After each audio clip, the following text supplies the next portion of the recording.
অনেক সময় তারা আসলে মতভেদ তৈরি করেন কিনা? এটা মতভেদ অনেক সময় আমাদের হয় না, কারণ কি আমরা বুঝতে পারি। সাপোজ মনে করেন আপনার আগে 2টা ব্লক পাইছি, আমরা একটা ব্লক পাইলাম নন সিগনিফিক্যান্ট, অর্থাৎ 70%-এরও নিচে।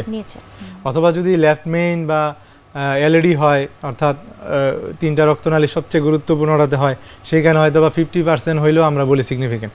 এখন এমন যদি হয় যে আপনার ব্লকটা ওই পর্যায়ে সিগনিফিক্যান্ট পর্যায়ে ছিলই না, এমন ছিল যে 30-40%, তা আমরা ধারণা করি না যে 1 সপ্তাহ 1 মাসে ইভেন এন্ড দেন 6 মান্থেও আপনি একটা 30-40% ব্লক 80-90% বা 100% হয়ে যাবে। এটা ইউজুয়ালি হবে না যদি না আপনার অন্য কোনো সমস্যা হয়।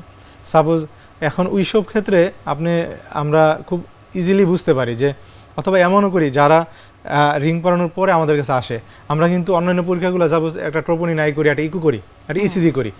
ইসিজি করে আমরা দেখতে চাই যে নতুন কোনো টেরিটরিগুলো ধরছে কিনা, তাহলে আমরা বুঝতে পারি। অথবা ট্রোপোনিন আই করে দেখি যে এই মুহূর্তে হার্ট অ্যাটাক হইলো কিনা, তাহলে আমরা এটা বুঝতে পারি যে হার্ট অ্যাটাক হইলো এবং আগের টেরিটরি হইলো কিনা নাকি নতুন কোনো টেরিটরি। ইসিজি থেকে এটা আমরা গেস করতে পারি।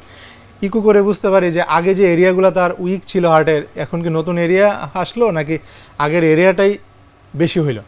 তাহলে আর নতুন এরিয়া হইলে আমরা বুঝতে পারি নতুন করে হার্ট অ্যাটাক। দেন এই সব পেশেন্টের ক্ষেত্রে সবচেয়ে যেটা গুরুত্বপূর্ণ, আমরা সব যাই থাকুক না রিপোর্টে আমরা বলি যে আপনি একটা চেক এনজিওগ্রাম করে নেন। আচ্ছা, এটা হচ্ছে সবচেয়ে রিলায়েবল, কারণ আপনি যেহেতু সমস্যা আছেই আপনার, আমরা তো জানি যে আপনার হার্ট অ্যাটাক আগে হয়েছে, রিং পরাইছেন, তো এখনও যেহেতু প্রবলেম হচ্ছে বেশি বা হঠাৎ করে খুব খারাপ হয়ে গেছেন, সেক্ষেত্রে আমরা চাই যে উনি একটা এনজিওগ্রাম করি, চেক করে তারপর দেন। তো এটি কি কোনো অসুবিধা হতে পারে কিনা যে এনজিওগ্রামে অনেকের ভয় থাকে? এনজিওগ্রাম একটা পরীক্ষা, এটা আপনাকে ফার্স্ট থিঙ্ক করতে হবে যে দিস ইজ এ ইনভেস্টিগেশন। আচ্ছা, এটা কিন্তু ঠিক আছে, এটা ইনভেসিভ প্রসিডিওর। ইনভেসিভ হওয়াতেই কিন্তু আমরা এই ভয়টা বা কি হয় না হয় এটা আমাদের মাথায় আসে, কাউন্সেলিং এর বিষয় থাকে যেহেতু ইনভেসিভ প্রসিডিওর। এখানে আরেকটা বিষয় হচ্ছে কি, এটার জন্য রোগীকে ভর্তি হইতে হয়। এনজিওগ্রাম তো আর আপনি আউটডোর বেসিসে করতে পারতেছেন না, যেহেতু ভর্তি হইতে হয়, একদিন আগে ভর্তি হইতে হয়, অথবা ওই দিন সকালবেলা ভর্তি হইতে পারেন যদি আপনি সবকিছু ঠিকঠাক থাকে। আগেই তো চেক করা থাকে চেম্বারে বা কোথাও না, আমরা একটু জানি রোগীটা ইনভেস্টিগেট করা থাকে যে সে আসলে বেসিক্যালি এই মুহূর্তে ফিট কিনা, minimum fit for the procedure. তারপরও এনজিওগ্রামের কিন্তু কোনো কন্ট্রাইন্ডিকেশন নাই, একটাই কন্ট্রাইন্ডিকেশন, সেটা হচ্ছে রোগী যদি বলে না আমি করব না, এটাই কন্ট্রাইন্ডিকেশন। আর খুব লেস দেন 1% বা 0.01% লোক সমস্যা হয়, সেটাও যদি তার প্রি এক্সিস্টিং কোনো সমস্যা থাকে।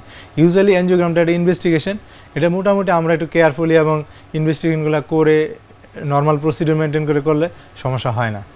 আর ইন দ্যাট কেস যে পেশেন্টের আগে রিং পরানো আছে তার প্রবলেম হচ্ছে, বরং না করার চেয়ে করাটা তার জন্য সেফ। এখানে আরেকটা বিষয় আছে, আপনি ধরেন রোগীটাকে বলবেন যে আপনি এটা যে কাউন্সেলিং করবেন তাকে পজিটিভলি, যে না আপনার এই মুহূর্তে হার্টের যে ব্যথাগুলো হয়েছে এগুলো নতুন করে হার্ট অ্যাটাক না, বা নতুন করে যদি সে বাসায় চলে গিয়ে আরেকটা মেসিভ অ্যাটাক নিয়ে আসে, এটা কিন্তু তার জন্য লাইফ থ্রেটেনিং হয়ে যাবে। আমরা কিন্তু জানি না যে কোন পেশেন্টটা বাঁচবে আর কোন পেশেন্টটা মারা যাবে, আমরা গেস করতে চাই ইনভেস্টিগেশন বা আনুষঙ্গিক বিষয়গুলো দিয়ে। তো এইসব পেশেন্টের ক্ষেত্রে একটা চেক এনজিওগ্রাম বরং তার জন্য খুবই ভালো হবে, বাসায় যাওয়ার ক্ষেত্রে ইজি হবে, তার মেন্টালি স্ট্রেস কমবে, আমরা ড্রাগগুলো অ্যাডজাস্ট করতে পারি, নিশ্চিন্তে সে বাসায় যেতে পারে এটা পরীক্ষার মাধ্যমে। তো এই যে পোস্ট স্টেন্টিং কমপ্লিকেশন, এগুলো নিয়ে আমরা আরো অনেক কথা বলবো।